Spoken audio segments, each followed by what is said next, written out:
अहम खबर से आपको आकर करते हैं। जेहलम छावनी में पाक फौज राइफल एसोसिएशन के 41वें सालाना मुकाबले अख्ताम पजीर हो गए हैं। Army chief general Qamar Javed Bajwa अख्तामी तकरीब के मेहमान खुसूसी थे।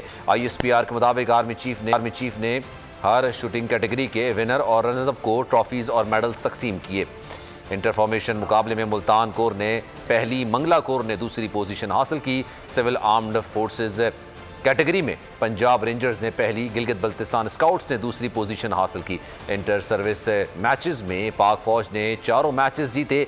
चीफ ऑफ आर्मी स्टाफ और chief of air staff matches में पाक फिजाइया दूसरे नंबर पर रही। चीफ ऑफ नेवल स्टाफ में पाक बहरिया रनर्स अप रही।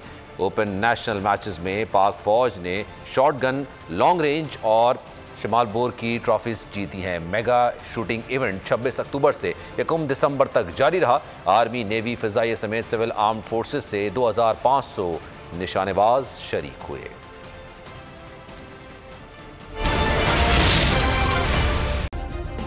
सब्सक्राइब करें और बेल दबाएं ताकि कोई खबर रह न जाए।